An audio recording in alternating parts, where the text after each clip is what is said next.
ملک بھر میں آج یوم پاکستان ملی جوش و جذبے اور قومی یکجہتی کے ساتھ منایا جا رہا ہے۔ وفاقی دارالحکومت میں 31 جبکہ چاروں صوبائی دارالحکومتوں میں 21 توپوں کی سلامی۔ فضا نعرہ تکبیر سے گونج اٹھی۔ مساجد میں نماز فجر کے بعد ملک و قوم کی سلامتی و ترقی کے لیے دعائیں کی گئیں۔ لاہور میں وزیر اعظم شہباز شریف نے پرچم کشائی کی۔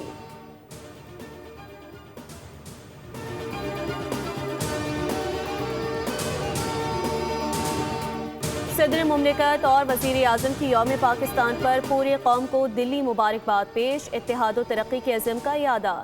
صدر نے کہا یوم پاکستان یاد دلاتا ہے کہ قومی عزم کو حقیقت کا روپ دینے کے لیے اتحاد سب سے اہم ہے۔ ہم نے معرکہ حق میں دشمن کی جارحیت کا بے خوف ہو کر مقابلہ کیا۔ وزیر اعظم نے اپنے پیغام میں 23 مارچ کے دن کو جنوبی ایشیا کی تاریخ میں اہم سنگ میل قرار دیا۔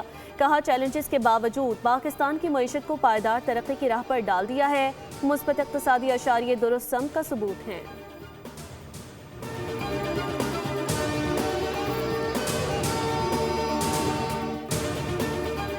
ایران نے اسرائیل پر کلسٹر وار ہیڈ سے لیس میزائلوں کی بارش کر دی۔ متعدد علاقے نشانہ بنے۔ اسرائیلی میڈیا کے مطابق حملوں میں جانی اور مالی نقصان ہوا، جبکہ اسرائیلی دفاعی نظام ایک بار پھر میزائلوں کو روکنے میں ناکام رہا۔ ایران نے رات گئے اسرائیل پر میزائل حملوں کا نیا سلسلہ شروع کر دیا۔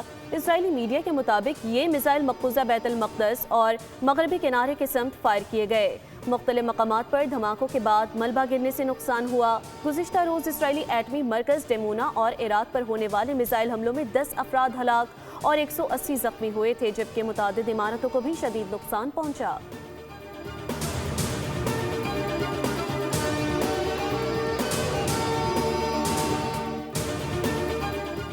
امریکی اور اسرائیلی طیاروں کی ایران پر شدید بمباری، مزید 14 افراد شہید۔ جنگ میں شہداء کی مجموعی تعداد 1550 سے تجاوز کر گئی۔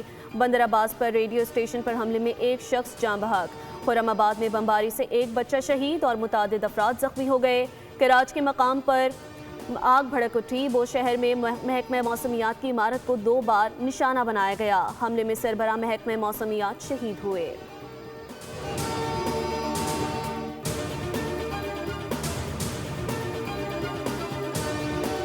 اور دوحہ معاہدے کے بعد طالبان کی خلاف ورزیوں نے افغانستان کو عدم استحکام اور خطے کے لیے خطرہ بنا دیا۔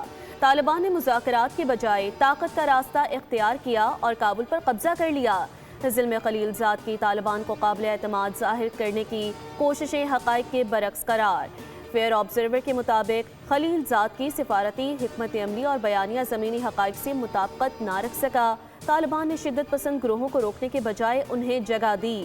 دوحہ معاہدہ مؤثر عمل درآمد نہ ہونے کے باعث ناکام رہا۔ انسداد دہشت گردی سے متعلق وعدے مؤثر ثابت نہ ہو سکے۔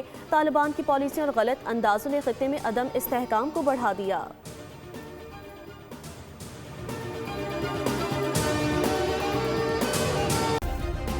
سبسکرائب کریں اور بیل دبائیں تاکہ کوئی خبر رہ نہ جائے۔